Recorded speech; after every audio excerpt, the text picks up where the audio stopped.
So ഇത് നമ്മുടെ pre loved കാർസിന്റെ episode 2 കിടക്കാണ് അല്ലേ? ഇന്ന് നമ്മുടെ കയ്യിലുള്ളത് വോൾസ്വാഗൻ പോളോ GT-TSI. വീണ്ടും ഒരു ജർമ്മൻ. അതെ, 2021 മോഡലാണ്. സോ പോളോ 2010-ലാണല്ലേ ആദ്യം വന്നത്. അന്ന് വന്നപ്പോൾ ഒരു നോർമൽ MPI എഞ്ചിൻ ആയിരുന്നു, MPFI-ന്റെ 1.2. പിന്നെ വന്നത് ഒരു ഡീസൽ ഉണ്ടായിരുന്നു, 3 സിലിണ്ടർ ഡീസൽ 1.2. 1.2 3 സിലിണ്ടർ ഡീസൽ ആയിരുന്നു.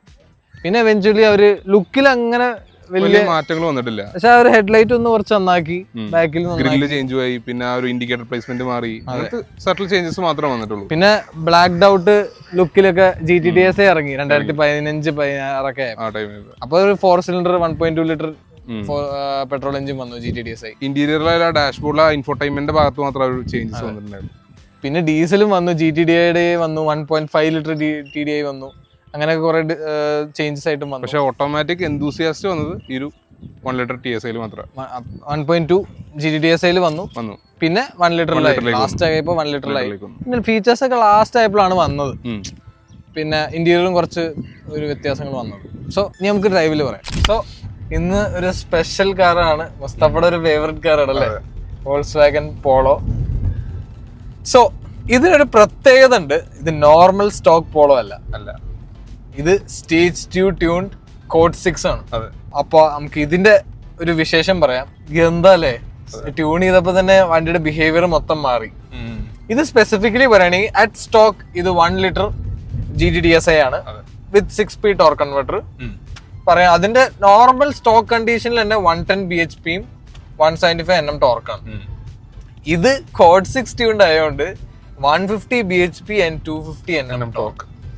സോ ടെർബോ അപ്ഗ്രേഡ് ചെയ്തിട്ടുണ്ട്. ഇതിന്റെ ടെർബോ നമ്മള് കാല് കൊടുക്കുമ്പോ അപ്പൊ ഇതിന് ടെർബോ അപ്ഗ്രേഡ് ചെയ്തിട്ടുണ്ട് അവര്. നമുക്ക് ആ ടെർബോ നോയ്സ് ഒരു സൗണ്ട് ഉണ്ട്. സോ ഇത് 3 സിലിണ്ടർ ആണ്. ലൈക്ക് ഇതിന്റെ മുന്നത്തെ GT-TSI നോക്കുകയാണെങ്കിൽ 1.2 അത് 4 സിലിണ്ടർ ആയിരുന്നു. അത് 2019 BS6 നോംസ് ആയപ്പോ അത് സ്റ്റോപ്പ് ആയി. പിന്നെയാണ് 3 സിലിണ്ടർ വന്നത്. ഈ സെയിം കോൺഫിഗറേഷനിലാണ് ഇപ്പൊ ടൈഗണും വേർട്ടസിലും ഒരു കൊടുത്തിരിക്കുന്നത് 1 ലിറ്റർ. ഇതിപ്പോ നമ്മള് ആക്സിഡന്റ് കൊടുക്കാത്തൊരു കണ്ടീഷനിൽ 1000 RPM മേളില് ഇങ്ങനെ ഹാപ്പി ആയിട്ട് ഇങ്ങനെ ചാടി നിൽക്കാണ്. ഇതിന്റെ ബ്രേക്ക് റിലീസ് തന്നെ ഭയങ്കര കൂടുതലല്ലേ, വണ്ടി ഇങ്ങനെ ചാടി ഇനീഷ്യൽ ലാഗ് ഉണ്ട് കേട്ടോ, ആ ഒരു ടെർബോ സ്പൂൾ ആവാനായിട്ട് ഇനീഷ്യൽ ലാഗ് ഉണ്ടല്ലേ. ഒന്ന് ഫ്ലോർ ചെയ്യുമ്പോ നമുക്ക് അത് കിട്ടും. എന്താ വെച്ചാ ഇത് 3 സിലിണ്ടർ അല്ലേ, 3 സിലിണ്ടറിൽ എത്ര ടെർബോ കയറ്റി നമ്മളിങ്ങനെ പവർ കൂട്ടിയാലും ആ ഒരു 3 സിലിണ്ടറിന്റെ ഒരു ലാഗ് ഉണ്ടാവും എത്ര നമ്മള് അപ്ഗ്രേഡ് ചെയ്താലും. ഒരു ഇനീഷ്യൽ ഒരു ലാഗ്, പക്ഷെ അത് കഴിഞ്ഞത് വലിക്കണ ഒരു പുള്ള് ഭയങ്കരമാണല്ലേ. സോ എങ്ങനെയുണ്ട്? എനിക്ക് ഡിസ്കണ്ടിന്യൂഡ് കാറാണ്, അപ്പൊ അതിന്റെ ഒരു അല്ലേ സ്റ്റിൽ എനിക്ക് ഇപ്പോഴും പോളോനോടുള്ള ഒരു പാഷൻ, ആ ഒരു ഡ്രൈവ് ചെയ്യാനുള്ള ഒരു ഇത് അതിപ്പോഴും നിലനിൽക്കുന്നുണ്ട്. അതിന്റെ ഒരു മെയിൻ റീസൺ ആണ് അവർ ഈ ഒരു എഞ്ചിൻ ഓപ്ഷൻ ഇപ്പോഴും കണ്ടിന്യൂ ചെയ്ത് കൊണ്ടുവന്നുണ്ട്. അതിലും ഒരുപാട് നമുക്ക് ലെവലിലേക്ക് അത് ട്യൂൺ ചെയ്ത് കൊണ്ടുപോകാനും പറ്റും. ഇപ്പൊ ഈ ഇതിൽ ഇപ്പൊ ഒരു 150 ഹോഴ്സ് പവർ ട്യൂൺ ചെയ്ത് അത് 200 വരെ എത്തിക്കുന്നവരുണ്ട്. ആ ഒരു ഫുൾ ഇത് എഞ്ചിന്റെ ഒരു എഫിഷ്യൻസി പുറത്തു വരുന്നവരുണ്ട്. പക്ഷെ അത് ഓൺ ദ ഗോ കുറച്ചും കൂടെ നാൾ കഴിയുമ്പോൾ ഒരു റിലയബിലിറ്റി ഇഷ്യൂസ് കയറി വരും. അത് പിന്നെ ഇതിന്റെ DSG ഉള്ള സമയത്ത് എന്റെ ഒരു ഫ്രണ്ട് ഉണ്ട്, എനിക്ക് അറിയാവുന്ന ഒരു ഫ്രണ്ട്, അവൻ സ്റ്റേജ് 2 ട്യൂൺഡാണ്. അപ്പോ അതിന്റെ എക്സോസ്റ്റ് ഒക്കെ മാറ്റി, അത് 4 സിലിണ്ടർ ആണ്. അതിന്റെ സൗണ്ട് ഇനി രസമാണ് കേൾക്കാൻ 3 സിലിണ്ടറിനെക്കാളും. അല്ല, അതിന്റെ എക്സോസ്റ്റ് മാറ്റിയ ഭയങ്കര അടിപൊളി. ഈ 4 സിലിണ്ടർ കോൺഫിഗറേഷൻ സൗണ്ട് എപ്പോഴും അടിപൊളിയാണല്ലോ. എനിക്ക് ഇതിൽ മിസ്സിംഗ് ആയിട്ട് തോന്നിയ ഒരു എലമെന്റ് അതായിരുന്നു, ആ ഒരു ഫുൾ സിസ്റ്റം എക്സോസ്റ്റ് വന്നിട്ടില്ല. ഇതിന് സ്റ്റേജ് 2 ട്യൂൺഡ് ആണെങ്കിലും ഇതിന് ഫുൾ സിസ്റ്റം എക്സോസ്റ്റ് പോയിട്ടില്ല. എക്സോസ്റ്റ് നമ്മൾ കേൾക്കുമ്പോൾ അങ്ങനെ ഒരു ചെറിയൊരു റംബിള് മാത്രമേ ഉള്ളൂ. പിന്നെ റൈഡ് സ്റ്റിഫ് ആണ് ഒബ്വിയസ്ലി. അത് ആ ഒരു നിങ്ങൾക്ക് ആ ഒരു ഹാൻഡ്ലിംഗ് അത് മെച്ചപ്പെടുത്താൻ വേണ്ടിയാണ് അവര് കീപ്പ് ചെയ്തിരിക്കുന്നത്. അതെ, ഇത് പ്രോപ്പർ എന്തൂസിയാസ്റ്റ് ആൾക്കാർ നോക്കണ ഒരു ഇത് കാണുമ്പോ ഒരു 5 ഡോർ കാറാണ്, ഫാമിലി യൂസിനൊക്കെ വേണ്ടിയിട്ടൊക്കെ എന്നുള്ള രീതിയിലാണ്. പക്ഷെ ടു ബി ഓണസ്റ്റ് ഇതിന്റെ ഡ്രൈവ് തന്നെയാണ് ഇതിന്റെ മെയിൻ. ഇത് ഫിഗോയുടെ റിവ്യൂലായാലും പറഞ്ഞത് അത് ഇതിന്റെ സസ്പെൻഷൻ നമ്മുടെ സിറ്റി റോഡ്സിലും ഇവിടെയൊക്കെ ഭയങ്കര സ്റ്റിഫ് ആയിരിക്കും. പക്ഷെ ഇത് അവര് സസ്പെൻഷനും എന്താ വെച്ചാൽ കുറച്ചൊന്ന് ട്വീക്ക് ചെയ്തിട്ടുണ്ട്. മറ്റേ പെർഫോമൻസ് രീതിയിൽ അവർ കുറച്ചുകൂടി ഒന്ന് ഇതാക്കിയിട്ടുണ്ട്. സസ്പെൻഷൻ സ്റ്റിഫാണ്. സ്റ്റിഫ് ആയതുകൊണ്ട് ഹൈ സ്പീഡ് സ്റ്റെബിലിറ്റി ഒക്കെ പോളോ നമ്മൾ പോണുണ്ട്. കുറെ 180-200 ഒക്കെ പിടിച്ച ആൾക്കാർ പോളോയില് പോണത് സ്റ്റേബിൾ ആണ്, അത്ര ഒരു വിറക്കലില്ല വണ്ടിക്ക്. അതാണ് ഈ ഒരു ഇത് കൊടുത്തിട്ടും പോളോന്റെ സൈസ് ചെറുതായതുകൊണ്ട് ടൈഗോണിനേക്കാൾ പവർ നമുക്ക് ഫീൽ ചെയ്യും.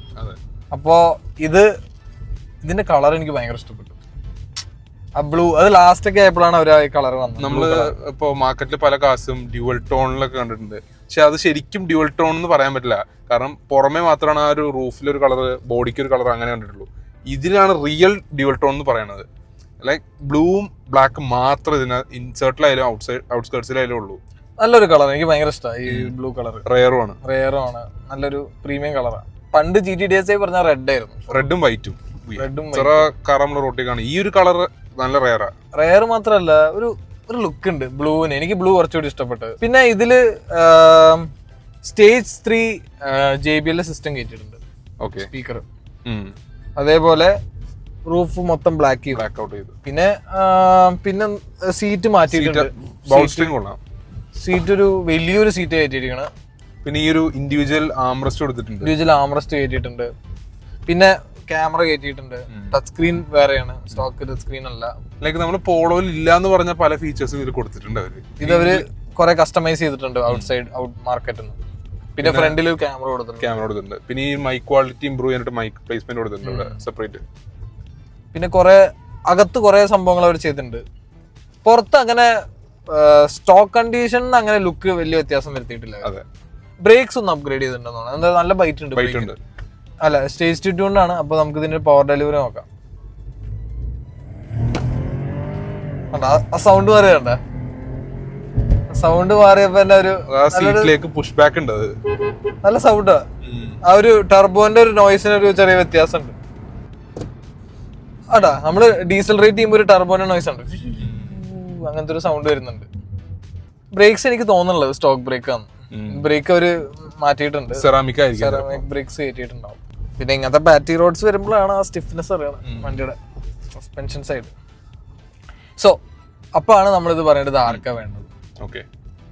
ആർക്കാ വേണ്ടതെന്ന് പറയുകയാണെങ്കിൽ പ്രോപ്പർ എന്തൂസിയാസ്റ്റ് പോളോ അന്ന് വാങ്ങാൻ പറ്റാണ്ട് ഇപ്പൊ ലൈക്ക് ഫണ്ട് വന്നിട്ട് പോളോ എടുക്കണം എന്ന് ആഗ്രഹമുള്ള കുറെ പേരുണ്ട്. അങ്ങനത്തെ ഉള്ളവർക്കാണ് ഇത് കൂടുതൽ എന്താ വെച്ചാൽ എന്റെ ഒരു പേഴ്സണൽ റെക്കമെൻഡേഷൻ ആണ്. നിങ്ങൾക്ക് ഇപ്പോൾ ഒരു ജർമ്മനിലേക്ക് വരണം. ഇപ്പോൾ എല്ലാവരും പോയിട്ട് ഒരു 10 lakhs അല്ലെങ്കിൽ 15 lakhs പോയിട്ട് ഒരു യൂസ്ഡ് BM ഒരു ബെൻസ് ഒക്കെ പോയി വാങ്ങുന്നുണ്ട്. അതിലും ബെറ്റർ നിങ്ങൾക്കൊരു ജർമ്മനിലേക്ക് ഒരു കാൽവയ്പ്പാണ്. ലൈക്ക് ഫസ്റ്റ് ബൈയിങ് ആണെന്നുണ്ടെങ്കിലും നിങ്ങൾക്ക് ഇത് നോക്കാം.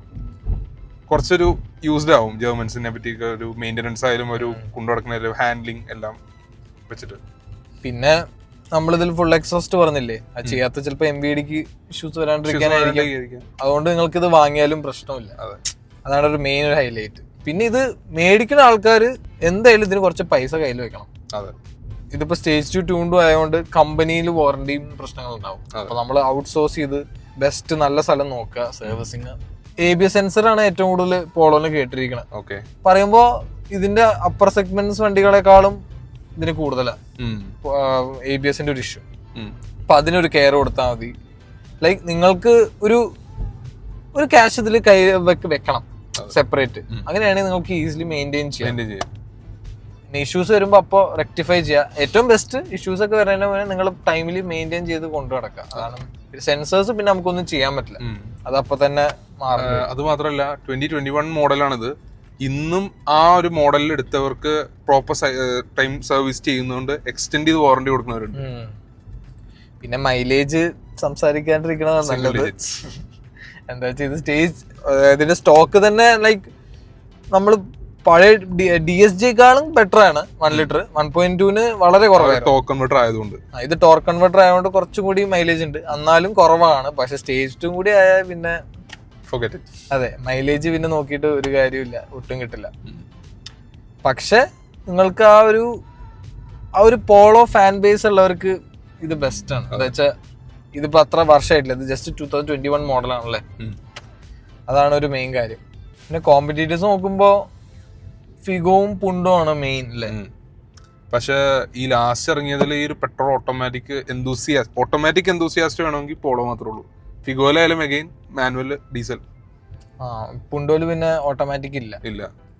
അതാണ്, നിങ്ങൾക്ക് ഓട്ടോമാറ്റിക് വേണം, എന്നാ ഒരു എന്തൂസിയാസ്റ്റ് കാർ വേണം.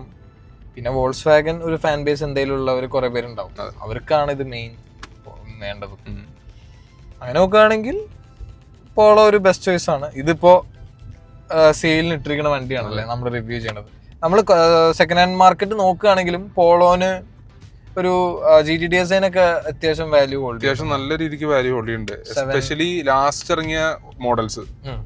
അത് നോട്ട് ബിക്കോസ് അത് റിലയബിൾ ആയതുകൊണ്ടല്ല, പോളോ ആ GT-DSiക്ക് ഒരു എക്സ്ക്ലൂസിവിറ്റി ഫാൻ ബേസ് ഉണ്ട്, അതുകൊണ്ടാണ് അതിന് ആ ഒരു വാല്യൂ ഹോൾഡ് ചെയ്യണം. ഇതിന്റെ 4 സിലിണ്ടറിന് ഇനിയും വാല്യൂ ഉണ്ട്.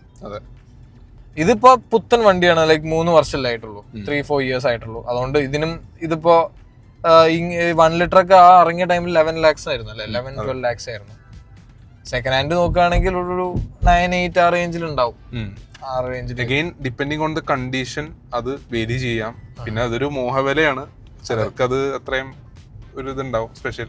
പിന്നെ ഇതിന്റെ മാനുവൽ ഉണ്ടായിരുന്നു, 6 സ്പീഡ് മാനുവൽ. അതെ, പക്ഷെ അത് മിക്കവരും വാങ്ങിയില്ല. എല്ലാവരും ഓട്ടോമാറ്റിക് കൺവീനിയൻസ്, അതാണ് ഈ convenience plus power plus enthusiast Polo GT-DSi മാത്രമേ ഉണ്ടായുള്ളൂ. അതും ടെർബോ, അതാണ് മെയിൻ ഒരു കാര്യം. സോ നിനക്ക് ഈ പോളോ ആയിട്ടുള്ള പ്രോസും കോൺസും എന്താ തോന്നി? നമ്മൾ ഓൾറെഡി ഈ ഒരു ടോപ്പിക് നമ്മൾ 1.5 TDI ഡിസ്കസ് ചെയ്തായിരുന്നു. ഞാൻ പറയണത് സ്പേസിന്റെ ഒരു പ്രാക്ടിക്കാലിറ്റി ഇഷ്യൂ. അപ്പോൾ ഞാൻ പറഞ്ഞത് ഇതൊരു ഓട്ടോമാറ്റിക് എന്തൂസിയാസ് കാർ എന്നുള്ള രീതിയിൽ നമുക്ക് കൺസിഡർ ചെയ്ത ആ ഒരു കാര്യം നമുക്ക് മറക്കാം. പക്ഷെ ഈ നമുക്ക് പോളോയിൽ ഇല്ല എന്ന് പറഞ്ഞ കുറച്ച് കാര്യങ്ങളുണ്ടായിരുന്നു. അതിൽ ഒരുപാട് ഫീച്ചേഴ്സ്, ഇപ്പോൾ ഒരു ക്യാമറ ആവട്ടെ, അങ്ങനത്തെ എല്ലാ കാര്യങ്ങളും ഇതിൽ വന്നിട്ടുണ്ട്. ഈവൻ ഇതിലും മോഡിഫൈ ചെയ്ത് ഇറക്കാനും പറ്റും, നമുക്ക് ഒരുപാട് മോഡ്സ് ഒക്കെ ആഡ് ചെയ്യാനും പറ്റും. പക്ഷേ എനിക്ക് മിസ്സിംഗ് എലമെന്റ് പോലെ തോന്നിയത് ആ ഒരു ഫുൾ സിസ്റ്റം എക്സോസ്റ്റ് ആണ്. അത് പിന്നെ MBD ഇഷ്യൂ ഉള്ളതുകൊണ്ടായിരിക്കാം. പിന്നെ കുറെ പേര് ഞാൻ കണ്ടിട്ടുണ്ട് പോളോ എടുത്തിട്ട് ആഫ്റ്റർ മാർക്കറ്റ് കുറെ കയറ്റും. അതാണ് ചെയ്യണത്. എന്താ വെച്ചാൽ സ്റ്റോക്ക് തന്നെ കുറെ ഫീച്ചേഴ്സ് സ്കിംപ് ചെയ്തിട്ടാണ് അവര്. പിന്നെ പ്രോസ് പറയുകയാണെങ്കിൽ ലുക്കാണ് മെയിൻലി. ആ ലുക്കിന്റെ ഒരു ഫാക്ടറാണ് ആൾക്കാർക്ക് ഇപ്പോഴും പോളോനോട് ഒരു ഇഷ്ടം. ഈവൻ സസ്പെൻഷൻ ആയാലും ട്യൂണിങ് ചെയ്ത് കഴിഞ്ഞാൽ നമുക്ക് ആ ഒരു ഹാൻഡ്ലിംഗ് ബെറ്റർ ആക്കാൻ കഴിയും. പിന്നെ കോൺസ് പറയുകയാണെങ്കിൽ സസ്പെൻഷനും പറയും, സ്റ്റിഫാണ് സസ്പെൻഷൻ നമ്മുടെ സിറ്റി യൂസിലും അവരൊക്കെ. പിന്നെ എന്തൊക്കെയാണ് തോന്നി? പിന്നെ ടിപ്പിക്കൽ ജർമ്മൻ മെയിൻ്റെനൻസ് കാര്യങ്ങൾ. പിന്നെ മെയിൻ്റെനൻസ് കോസ്റ്റ്, പാർട്സ്, അതൊക്കെ നല്ല റേറ്റ് ആയിരിക്കും മെയിൻ്റെനൻസും പാർട്സും. മെയിൻ്റെനൻസ് നോക്കുമ്പോൾ ഇത് ഡീസലിന്റെ അത്രയില്ല, ഡീസൽ ഭയങ്കര ഹൈ മെയിൻ്റെനൻസ് ആണ്. ഇതിന് പെട്രോളിന്റെ ഇഷ്യൂസ് കേൾക്കണത് എന്താന്ന് വെച്ചാൽ കൂടുതലും ഓയിൽ കൺസംഷന്റെ ഒരു ഇഷ്യൂ GT-DSi പറയണ്ടായിരുന്നു. പിന്നെ ടൈംലി സർവീസ്, അതാണ് മെയിൻ. പിന്നെ ഇത് ടോർക്ക് കൺവേർട്ടർ ആയതുകൊണ്ട് അങ്ങനത്തെ ഇഷ്യൂ ഇല്ല. മറ്റേ DSG ഉള്ളപ്പോൾ അതിന് DSG ഫെയിലിയറിന്റെ ഇഷ്യൂസ് ഉണ്ടായിരുന്നു. അതാണ് വേറൊരു കാര്യം. സോ ഇത് സ്പെഷ്യലായിട്ട് പറയാൻ നമുക്ക് അമാനി മോട്ടോഴ്സ് ആണ് തന്നത് അല്ലേ, അവരാണ് ഈ വണ്ടി നമുക്ക് റിവ്യൂവിന് തന്നത്. സോ അമാനി മോട്ടോഴ്സ് വന്നിട്ടുള്ളത് കൊച്ചി തൃക്കാക്കരയിലാണ്. അപ്പോൾ അവർക്ക് ഈ ഒരു മോഡൽ, ഈ ഒരു ബ്രാൻഡ് മാത്രമല്ല ഒട്ടനവധി ബ്രാൻഡ്സിന്റെ കാർസ് അവൈലബിൾ ആണ്. അപ്പോൾ അതിൽ നമുക്ക് ലൈക്ക് പ്രിയോണ്ടെന്ന് സെലക്ട് ചെയ്ത് നമ്മൾ കുറച്ച് കാർസിന്റെ റിവ്യൂസ് ഇനി വരുന്നതായിരിക്കും. ഇത് സ്റ്റോക്ക് അല്ല, ഇത് സ്റ്റേജ് 2 ട്യൂൺഡ്. അപ്പോൾ അത് അത്രയും ആഗ്രഹമുള്ളവർക്ക് ഈ വണ്ടി എടുക്കാനുള്ള ഒരു ഓപ്പർച്യൂണിറ്റി നമ്മൾ ഡിസ്ക്രിപ്ഷനിൽ കൊടുക്കാം. ഈ വണ്ടി അത്രയും നോക്കുന്നുണ്ടെങ്കിൽ സ്റ്റേജ് 2 ട്യൂൺ കോഡ് 6 ആണ്, അത് നമുക്ക് ഡിസ്ക്രിപ്ഷനിൽ ഇടാം. അമാനി മോട്ടോഴ്സിലുണ്ട് ഫോർ സെയിൽ.